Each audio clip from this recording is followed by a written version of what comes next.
Assalamualaikum warahmatullahi wabarakatuh. Pada kesempatan ini saya akan memaparkan resume dari kolaboratif yang merupakan tugas latsar agenda 2 dengan tutor Ibu Andi Adijah SPD PhD. Perkenalkan, nama saya Nur Hadi Akib, peserta latsar CPNS Pemerintah Kabupaten Pangkep, angkatan ketiga, kelompok 3, nomor NDH 2. Oke, langsung saja kita ke materi. Jadi, kolaboratif diambil dari kata kolaborasi. Dan pengertian kolaborasi adalah Dyer and Singh tahun 1998 mengungkapkan bahwa kolaborasi adalah value generated from an alliance between two or more firms aiming to become more competitive by developing shared routines, yang artinya nilai yang dihasilkan dari aliansi antara dua atau lebih perusahaan yang bertujuan untuk menjadi lebih kompetitif dengan mengembangkan rutinitas bersama. Ada 3 panduan perilaku dari kolaboratif atau core value dari kolaboratif. Yang pertama, cepat menyesuaikan diri menghadapi perubahan. Yang kedua, terus berinovasi dan mengembangkan kreativitas. Dan yang ketiga, bertindak proaktif. Selanjutnya, kolaboratif governance atau kolaborasi pemerintahan. Irawan tahun 2017 mengungkapkan bahwa kolaboratif governance sebagai sebuah proses yang melibatkan norma bersama dan interaksi saling menguntungkan antar aktor governance. Kolaboratif governance dalam artian sempit merupakan kelompok aktor dan fungsi. Menurut Ansel dan Guest tahun 2007, ada 6 kriteria penting untuk kolaborasi. Yang pertama, forum yang diprakarsai oleh lembaga publik atau lembaga. Yang kedua, peserta dalam forum termasuk aktor non-state. Yang ketiga, peserta terlibat langsung dalam pengambilan keputusan dan bukan hanya dikonsultasikan oleh agensi publik. Yang keempat, forum secara resmi diatur dan bertemu secara kolektif. Yang kelima, forum ini bertujuan untuk membuat keputusan dengan konsensus atau bahkan jika konsensus tidak tercapai dalam praktik. Dan yang keenam, fokus kolaborasi adalah kebijakan publik atau manajemen. Whole of Government atau WOG adalah sebuah pendekatan penyelenggaraan pemerintahan yang menyatukan upaya-upaya kolaboratif pemerintahan dari keseluruhan sektor dalam ruang lingkup koordinasi yang lebih luas guna mencapai tujuan-tujuan pembangunan kebijakan, manajemen program, dan pelayanan publik. WOG juga dikenal sebagai pendekatan interagensi, yaitu pendekatan yang melibatkan sejumlah kelembagaan yang terkait dengan urusan-urusan yang relevan. Pembagian WOG berdasarkan jenis, yakni yang pertama pelayanan yang bersifat administratif, yakni pelayanan publik yang menghasilkan berbagai produk dokumen resmi yang dibutuhkan warga masyarakat.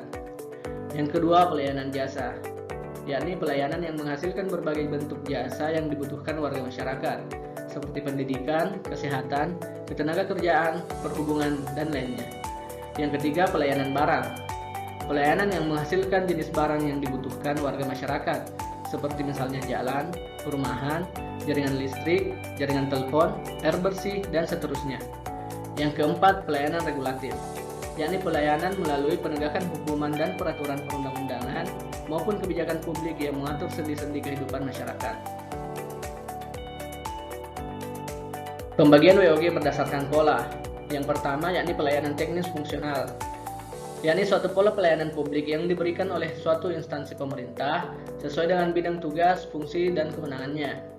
Yang kedua, pelayanan satu atap, yakni pola pelayanan yang dilakukan secara terpadu pada satu instansi pemerintah yang bersangkutan sesuai dengan kewenangan masing-masing. Yang ketiga, pelayanan satu pintu, yakni merupakan pola pelayanan masyarakat yang diberikan secara tunggal oleh suatu unit kerja pemerintah berdasarkan pelimpahan wewenang dari unit kerja pemerintah terkait lainnya yang bersangkutan. Yang keempat, pelayanan terpusat, yakni pelayanan masyarakat yang dilakukan oleh suatu instansi pemerintah yang bertindak selaku koordinator terhadap pelayanan instansi pemerintah lainnya yang terkait dengan bidang pelayanan masyarakat yang bersangkutan. Dan yang terakhir, yang kelima, pelayanan elektronik, pola pelayanan yang sangat maju dengan menggunakan teknologi informasi dan komunikasi. Selanjutnya, indikator dari kolaboratif kultur organisasi. Yang pertama, organisasi menganggap perubahan sebagai sesuatu yang alami dan perlu terjadi. Yang kedua, organisasi menganggap individu atau staf sebagai aset berharga dan membutuhkan upaya yang diperlukan untuk terus menghormati pekerjaan mereka. Yang ketiga, organisasi memberikan perhatian yang adil bagi staf yang mau mencoba dan mengambil risiko yang wajar dalam menyelesaikan tugas mereka, atau bahkan ketika terjadi kesalahan.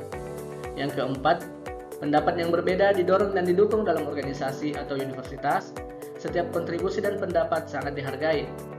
Yang kelima, masalah dalam organisasi dibahas transparan untuk menghindari konflik. Yang keenam, kolaborasi dan kerja tim antar divisi adalah didorong. Dan yang ketujuh, secara keseluruhan, setiap divisi memiliki kesadaran terhadap kualitas layanan yang diberikan. Selanjutnya, mengenai bantuan kedinasan. Jadi badan dan atau pejabat pemerintahan dapat memberikan bantuan kedinasan kepada badan dan atau pejabat pemerintahan yang meminta dengan syarat sebagai berikut. Yang pertama, keputusan dan atau tindakan tidak dapat dilaksanakan sendiri oleh badan dan atau pejabat pemerintahan yang meminta bantuan. Yang kedua, penyelenggaraan pemerintahan tidak dapat dilaksanakan sendiri oleh badan dan atau pejabat pemerintahan karena kurangnya tenaga dan fasilitas yang dimiliki oleh badan dan atau pejabat pemerintahan. Yang ketiga, dalam hal melaksanakan penyelenggaraan pemerintahan, badan dan atau pejabat pemerintahan tidak memiliki pengetahuan dan kemampuan untuk melaksanakannya sendiri. Yang keempat, apabila untuk menetapkan keputusan dan melakukan kegiatan pelayanan publik, badan dan atau pejabat pemerintahan membutuhkan surat keterangan dan berbagai dokumen yang diperlukan dari badan dan atau pejabat pemerintahan lainnya. Dan yang kelima, jika penyelenggaraan pemerintahan hanya dapat dilaksanakan dengan biaya, peralatan, dan fasilitas yang besar, dan tidak mampu ditanggung sendiri oleh badan dan atau pejabat pemerintahan tersebut.